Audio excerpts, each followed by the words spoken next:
In my previous life, the true daughter, who could hear my innermost thoughts, orchestrated the demise of our entire family. Upon my rebirth, I commenced my performance before her. My mother has long since grown weary of that inexpensive silver bracelet. She simply could not find a suitable moment to discard it. In truth, this silver bracelet was a cherished gift from my father to my mother upon the arrival of the true daughter, and she held it in utmost reverence. On father's birthday, let us prepare beef dumplings for him. He adores dumplings filled with beef. In reality, my father is allergic to beef, which is why it has never graced our home. My grandmother detests those stereotypical wealthy young ladies, akin to mass-produced Barbie dolls. Perhaps she should adopt a darker punk aesthetic. In truth, my grandmother's family lineage hails from a long line of officials who place great importance on decorum. The mind-reading true daughter presumed she had the upper hand, yet every utterance of my thoughts was a deception. Except for one. Shall you, dear sister, does Yenner's presence cause you distress? If so, I can leave immediately. Please, I implore you, do not harbor any disdain for Yenner. As I listened to Lu Yenner's delicate and feeble voice, I found myself momentarily disoriented. Noticing my prolonged silence, tears cascaded down Lu Yenner's cheeks in an instant. She trembled, saying, "Yenner understands, I shall leave at once." With that, she grasped her suitcase and began to make her way toward the villa's entrance. At this moment, clarity dawned upon me. I have been reborn. In my previous life, Lu Yenner possessed the ability to hear the whispers of my heart. Through these silent revelations, she gleaned the intricate dynamics of my family. With malicious intent, she sowed discord among us, inciting my parents to mistrust one another and subjecting my younger brother to the cruelty of cyberbullying. Ultimately, she orchestrated a tragic accident that led to the demise of us all, inheriting the vast fortune of the Lu family in the aftermath. Her hatred stemmed from a deep-seated resentment that our parents had failed to find her, opting instead to adopt me from the orphanage. She loathed me for usurping the life that was rightfully hers. Now that fate has bestowed upon me the chance for redemption, I am resolute in my vow to make her pay for her blood debts. In the previous life, Lu Yenner also donned a facade of fragility, poised to flee from home. Our parents, at that time, expressed their stance. If she wished to leave, they would provide her with a sum sufficient to squander for a lifetime. Conversely, should she choose to stay, she would remain an integral part of the family. Thus, when I witnessed her intent to depart, my heart pondered, would our parents truly abandon her if she left? Immediately, Lu Yenner's steps faltered, and she unexpectedly fainted. The doctor, upon examination, could find no physical ailment, ultimately diagnosing her with a bout of overwhelming sorrow. This time, I deliberately mused, to think Lu Yenner possesses such fortitude. Our parents remarked that if she could so easily forget her adoptive parents to return for a life of luxury, she would be nothing but an ingrate, and they would look down upon her. Please do not leave. As I had anticipated, Lu Yenner, despite her earlier hesitations, quickened her pace, fleeing the house as if in flight. I called out in desperation, "Yenner, this is your home. Your biological parents are here." If our parents truly harbored no feelings for her, it would be disingenuous, for after all, she was their child born through 10 arduous months of pregnancy. However, Lu Yenner regarded us with the disdain reserved for villains. "No, my parents are ordinary people. You are not my family." I seethed internally. What? Lu Yenner is indeed resolute. This is disastrous. My reaction only emboldened her audacity. She slammed the door behind her, hurling her final words, "I will never return." Our mother staggered back, clutching her chest, murmuring, "Could I have been mistaken? Surely that couple is the real culprit behind her abduction." My younger brother, Lu Ting, was born when I was 6. He regarded Lu Yenner as a complete stranger and felt an intense aversion towards her. If that's the case, why bother bringing her back? Is sister not enough for you? You treat her this way.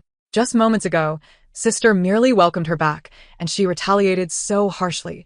If she truly returns, who knows what chaos will ensue in this house? I instantly lowered my gaze, my eyes brimming with unshed tears. Memories of how, in my previous life, Lu Ting stood by my side in defense of me flooded back, only for Lu Yenner to later tarnish his reputation through fabricated videos, leading to his merciless cyberbullying and, ultimately, his tragic decision to end his own life. I grasped Lu Ting's arm, shaking my head resolutely. In this life, I must protect my brother. For I am acutely aware that even if Lu Yenner departs now, it will not be long before she returns to the Lu household. A week later, while dining at home, my father received an unexpected phone call. I could distinctly hear Lu Yenner's voice on the line, pleading, Father, please help me. Save me. Her voice, inherently frail, intensified my father's sense of guilt towards her. My parents hastily set aside their utensils and rushed to the Lu residence. Lu Ting furrowed his brow. Suspicious. What trick is Lu Yenner up to now? Just days ago, she claimed we were not her family. And now, she calls out father so insincerely? Before long, my parents returned with Lu Yenner in tow. Her clothing bore signs of having been torn, her face smeared with dirt, presenting a rather disheveled appearance. Lu Ting, unable to contain his emotions due to his youth, shouted at Lu Yenner. Did you not say you did not recognize us? What are you doing back here? Lu Yenner lowered her head, tears streaming down her cheeks as she clutched at our father's shirt, feigning vulnerability. Father, I told you that sister and brother would not welcome me. I should just leave. My father, incensed, retorted, Lu Ting. This household is not for you to govern. The once timid Lu Yenner, witnessing our father's defense of her, straightened her posture. Yet, I understood that his concern was merely a reaction to discovering her adoptive parents were in dire straits, having incurred gambling debts that led them to consider pawning her off as a mistress. To claim he loved her dearly would be a gross exaggeration. I deliberately exacerbated her misconceptions about our parents, allowing my thoughts to surface. I never realized our parents cared for Lu Yenner so deeply, treating me and my brother in this manner. It seems there is truly no place for me in this household anymore. Should I begin to curry favor with her from this moment forth? Lu Yenner stood tall, asserting, after all, I share the blood of the Lu family. I am your sister. Am I not entitled to return to this home? What right do you have to shout at me? I am undeniably your sister. Yet you treat a mere stranger with such regard.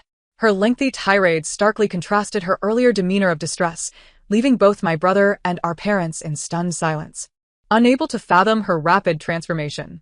Lu Ting, still young, could not bear the sight of our parents siding with Lu Yenner and stormed upstairs in a fit of rage. Our mother sighed, choosing not to pursue the matter further. Go upstairs and put your belongings back in your room. As I passed my own room, a thought struck me. What if Lu Yenner covets my room? Suddenly, she halted, pointing at the door to my room. I want to stay here. This is Xiaoyan's room. There are plenty of vacant rooms in the house. Why not choose another? Lu Yenner regarded me with a provocative gaze. This was always meant to be my room. I forced a smile, strained yet polite. Mother, it's fine. Let Yenner have this room. I don't mind. My father's gaze towards me was now tinged with added sympathy. Before long, the school term commenced. In my previous life, Lu Yenner was also enrolled in the same prestigious private institution as I. The students there were predominantly affluent.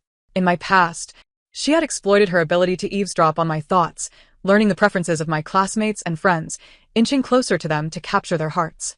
She even went so far as to provoke the influential bullies in our class under my name, employing every underhanded tactic to incite their disdain for me.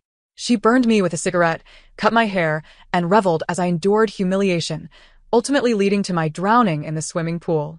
The memory sent a chill down my spine as I sat in my seat, cold sweat trickling down my back. Hello everyone, my name is Lu Yenner. As I gazed at Lu Yenner on the podium, my thoughts began to drift. News spread swiftly within our circle.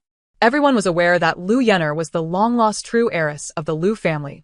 As speculations about my position began to circulate, even the notorious school bully, Qianlan, regarded her with intrigue. Why is Lu Yenner fixated on Qianlan? Does she wish to sit with her? That cannot happen. Qianlan is the sole heir of the illustrious Qin family. If they become friends, my own position may become precarious. Though Lu Yenner may not know who Qianlan is, it is inconceivable that she has not heard of the Qin family's reputation in Jiangcheng. Her eyes instantly sparkled with excitement. Teacher, I wish to be seated with classmate Qianlan. The teacher was about to intervene when Qianlan's lips curled into a lively smile. Of course, that is no problem at all, Lu classmate. I recognized that this was the glint in Qianlan's eyes when she regarded her prey. In truth, Qianlan is quite a guarded individual. In my previous life, we had no interaction whatsoever. However, under Lu Yenner's machinations, I stumbled upon the scene where she confessed to the school heartthrob only to be rejected. At that moment, she wore a similar smile. It was hardly surprising that Lu Yenner, having barely entered the classroom for a few minutes, already knew her name. How could Qianlan not take notice? Given my experience of being bullied by Qianlan in my past life, I was acutely aware of her preferences. Heavens! Lu Yenner has quickly become chummy with Qianlan. Look at that smile on Qianlan's face. Should I perhaps go to the coffee shop on the second floor after class and buy her a cup of coffee to curry favor? That CAF is her absolute favorite. Ironically, that very CAF was filled with Chunlan's most painful memories. It was there that she confessed to the school heartthrob, only to be met with disdain. At that time, Chunlan had declared fiercely that the next time she saw him, she would strike him once. Yet, in reality, the opposite unfolded. Chunlan remained infatuated with him, even confessing in solitude. I had stumbled upon that confession due to Lu Yenner's designs. As I had anticipated, when class ended, Lu Yenner bolted to the second-floor coffee shop and returned with 2 cups of coffee.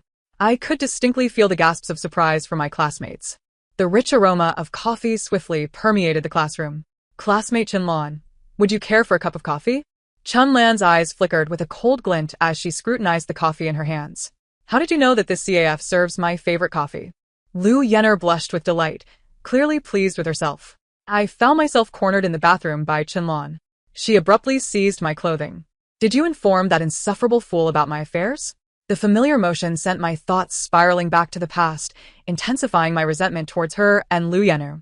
I feigned terror, adopting a sycophantic tone. Indeed, I informed her of your taboos the day before school started, fearing that she might offend you. But I never anticipated. My voice trailed off, growing weaker. Chunlan echoed my words, then murmured to herself. So, she did this on purpose to provoke me? Surely not. Perhaps it was unintentional. Chunlan was not in the mood to entertain my feeble justifications. She shoved me aside. Before departing, she issued a menacing warning. I shall have my fun with her. If you wish to avoid calamity, best not to interfere. I gazed at her retreating figure, unable to suppress a smirk.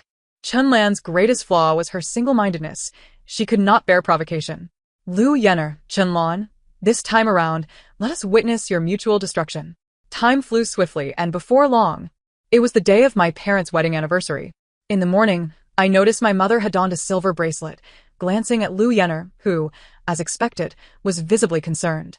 After all, my mother rarely changed her jewelry, and today she had chosen an antiquated silver bracelet that clashed with her status. I feigned a sigh of regret. Mother must have worn this bracelet to remind father.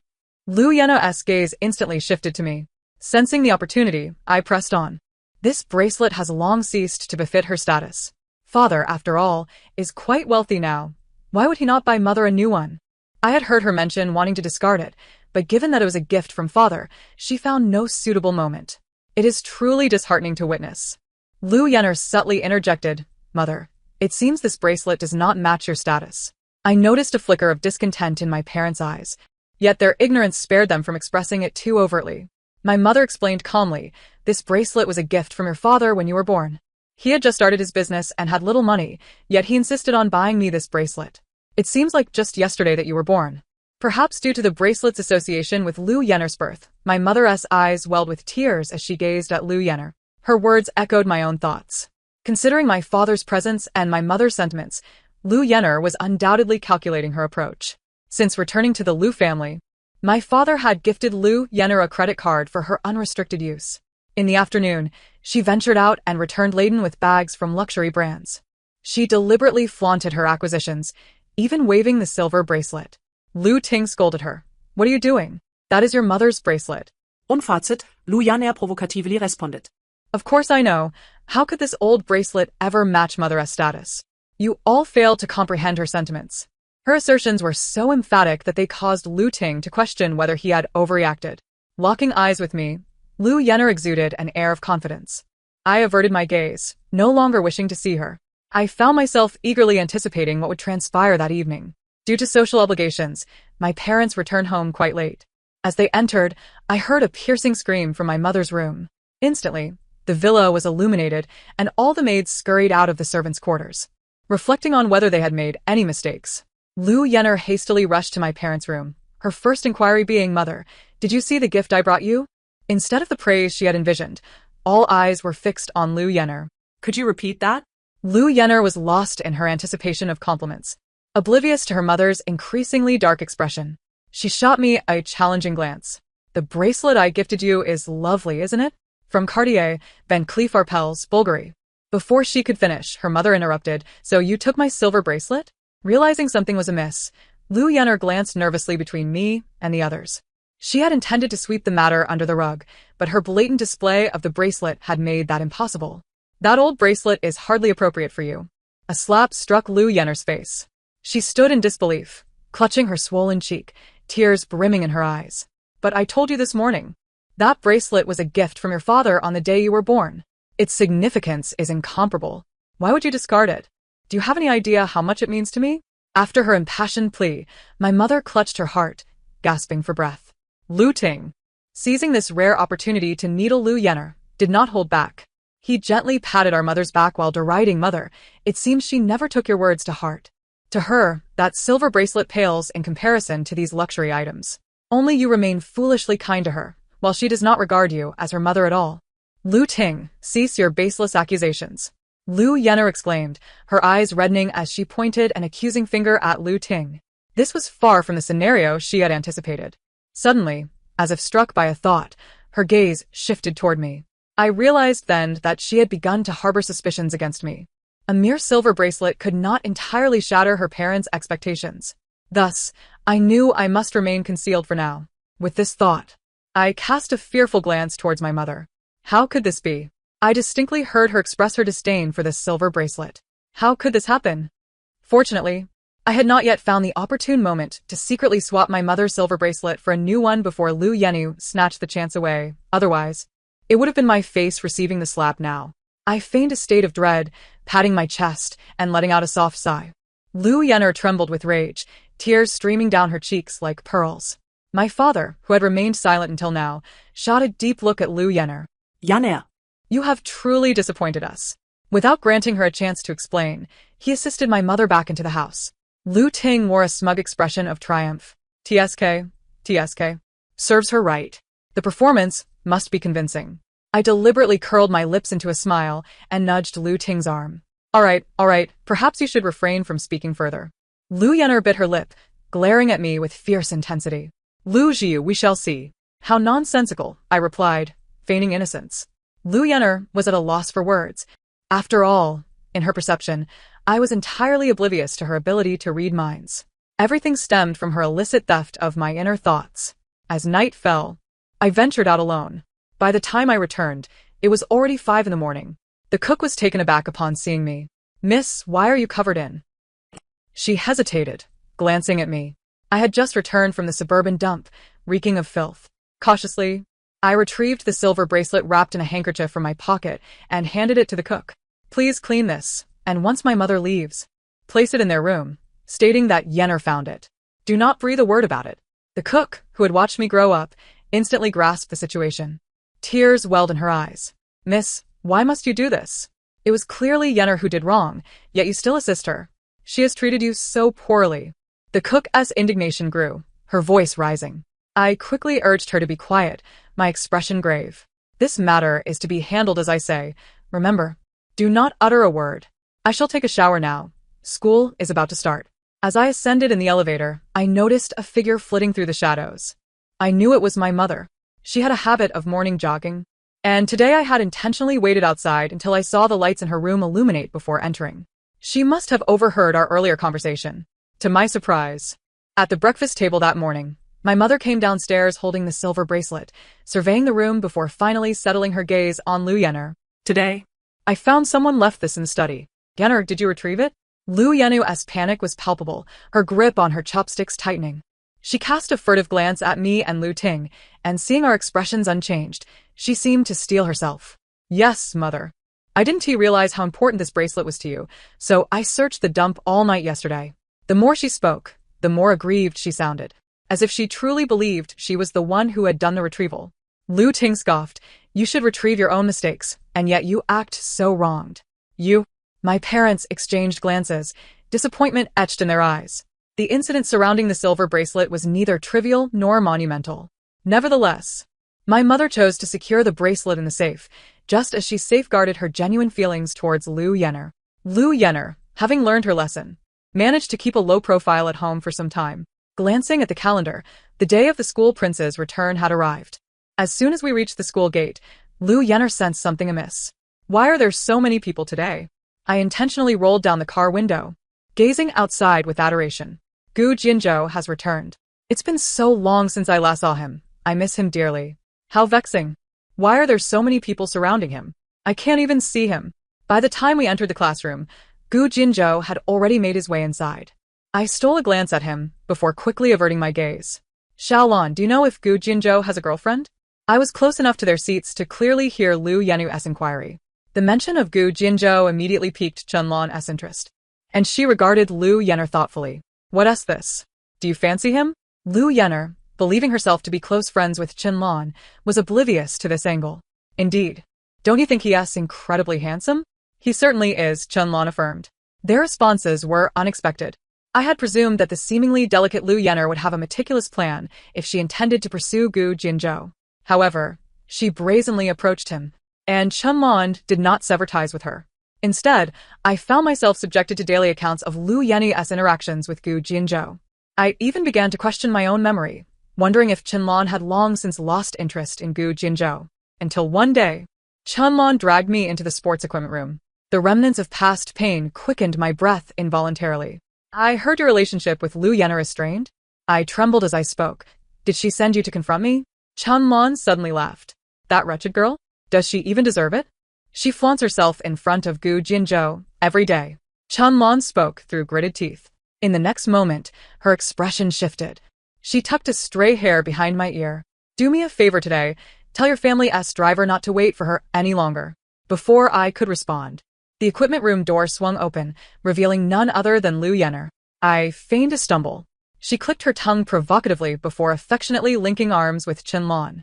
Xiao Lan. It seems your oblivious sister, have upset you. Ignore her. I have wonderful news. Gu Jinzhou and I are together. Lu Yener could hardly contain her excitement. How could this be? How could she possibly be with Gu Jinzhou?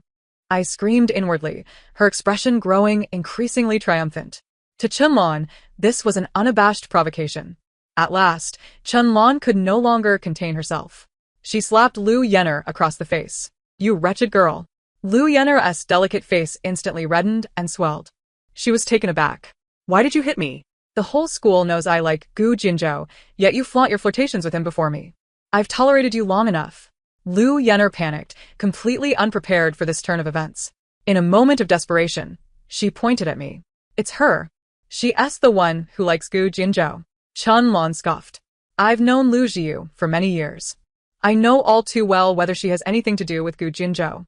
Yet you, having just arrived at school, are already aware of my status and purposefully trying to seduce the one I like. Lu Yener, you're quite audacious. Just as Chunlan prepared to retaliate, the school bell rang, and a crowd began to gather. After all, Chunlan represented her family's honor, and in front of so many people, she could not afford to act rashly. She jabbed her fingers forcefully at Lu Yenu's temples. Wait for me obediently after school. Otherwise, I will make your life a living hell. The crowd gradually dispersed, leaving only Lu Yener and me. As I passed by her, Lu Yener seized my arm. You like Gu Jinzhou, don't you? What nonsense are you talking about? I retorted.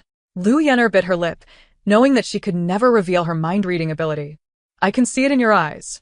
You can't deceive me. Since that was the case, I decided to let her continue in her misunderstanding. Leaning closer to her ear, I whispered softly, Indeed, I never expected you to uncover it. You vile creature. I knew it. Chunlan, come here. Lu Jiu is deceiving you. But by then, the crowd had already moved on, indifferent to her frantic declarations. From that day forth, Lu Yener and I were irrevocably estranged. Surprisingly, Gu Jinzhou maintained his romantic relationship with Lu Yener. Due to her status as his girlfriend, even Chunlan dared not confront her. Lu Yener was well aware of the immense power of Gu Jinzhou's family, and her demeanor grew increasingly erratic, unabashedly displaying her disdain for me at home. Her parents observed her behavior with keen eyes. On her father's birthday, Lu Yener insisted on showcasing her culinary skills. I recognized that another opportunity had presented itself. I vaguely recalled that in my past life, Lu Yener had won over my father's favor with this very meal. Thus, I resolved to turn the tables in my favor. I smirked as I watched Lu Yener busily preparing dumpling filling. Father despises pork, yet she is making pork dumplings. How foolish. However, he does enjoy dumplings. I shall make a batch in the small kitchen later. The pain of comparison is delightful. But aside from pork, what other fillings are delectable? Perhaps I shall make beef dumplings instead. With these thoughts in mind, I exited the kitchen, fully aware that Lu Yenner was listening. Unlike me, who had been coddled and had never cooked, Lu Yenner, raised by foster parents who owned a restaurant, was quite adept in the kitchen.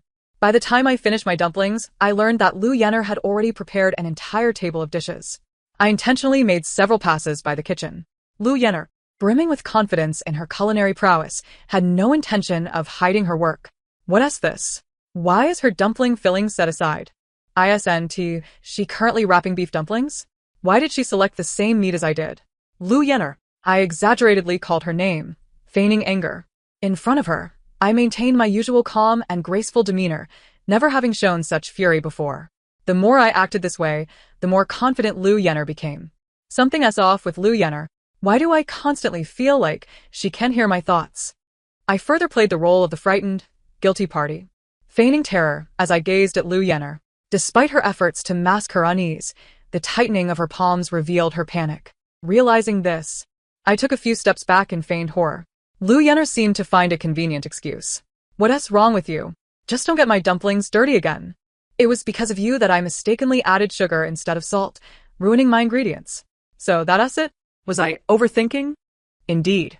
Mind reading is merely a trope in novels. Such a fantastical concept has no place in reality. With that, I returned to my kitchen.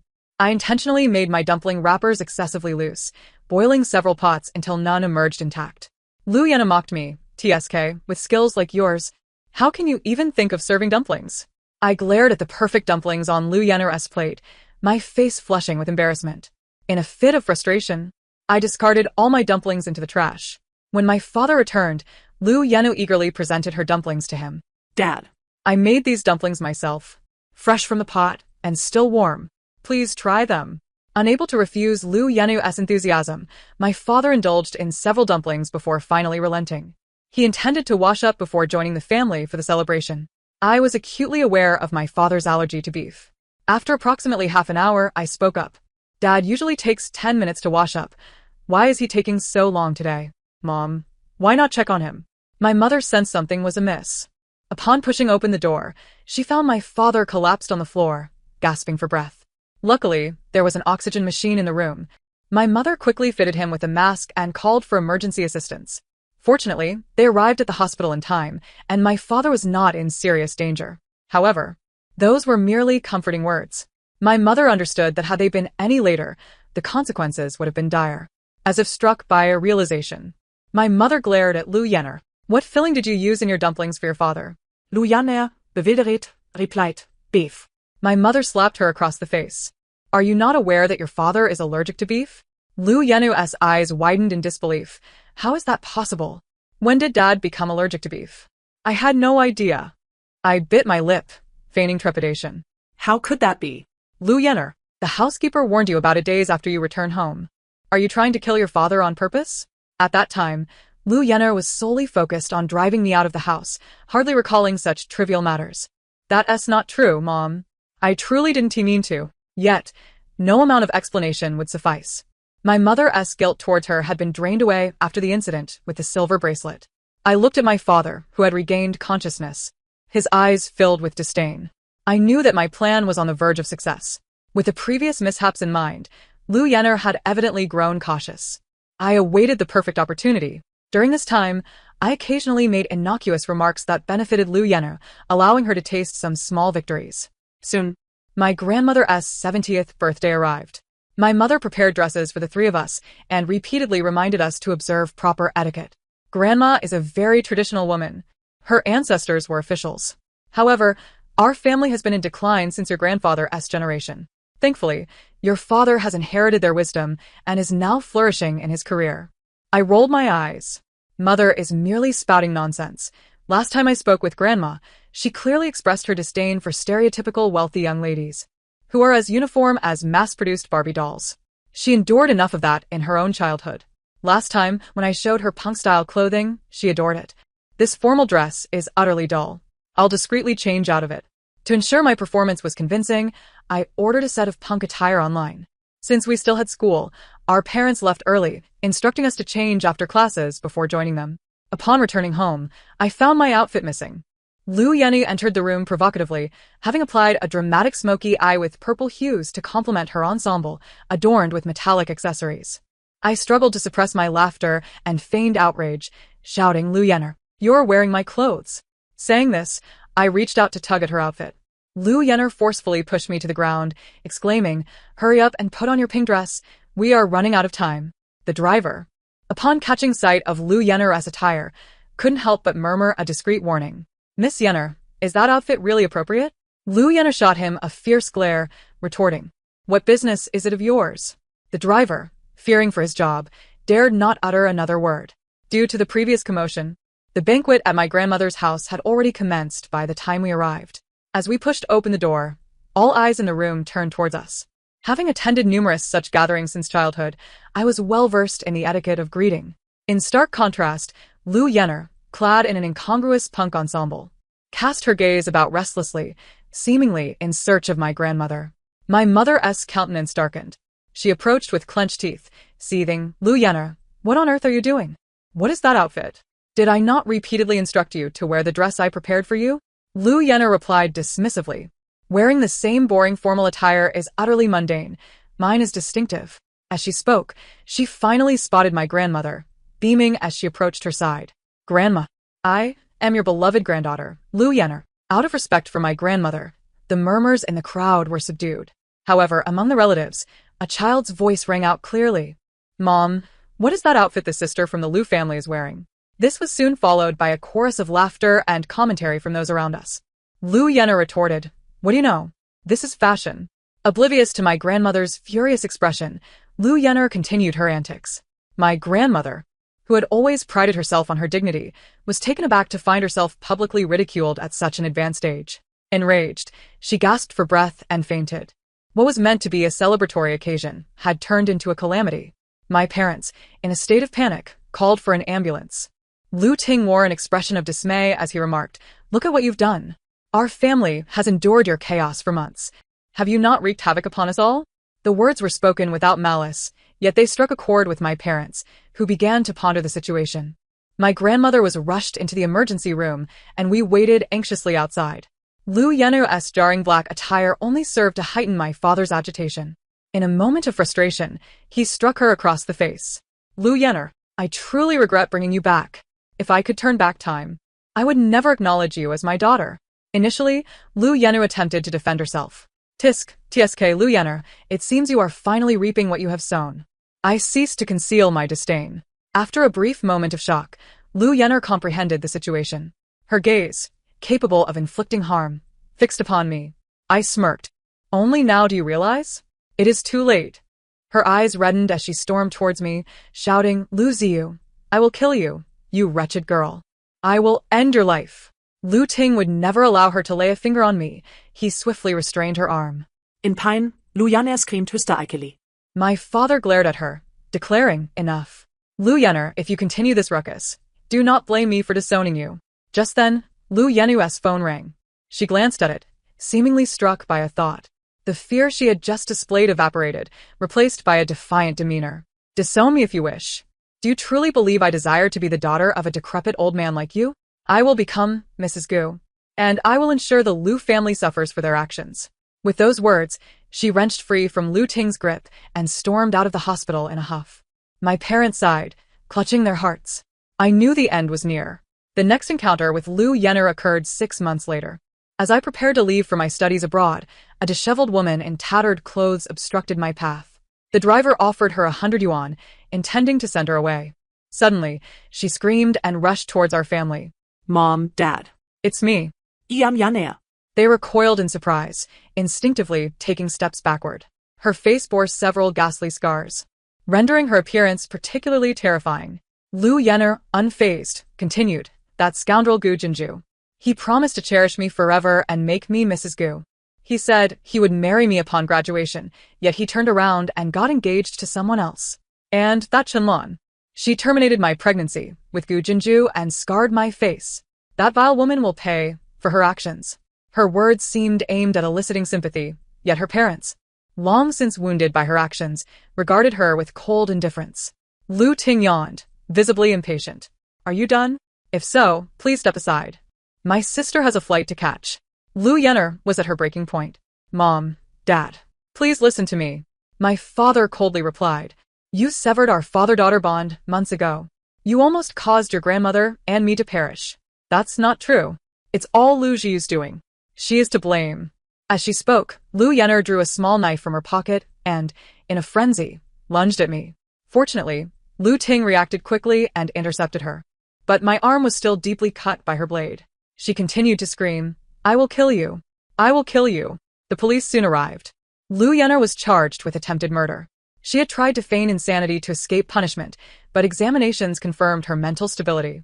Consequently, she would spend her youth behind bars. Meanwhile, I boarded a flight to America, embarking on a new chapter of my life. The end. Thank you for listening. If you enjoyed it, please give a thumbs up and subscribe. Until we meet again in the next story.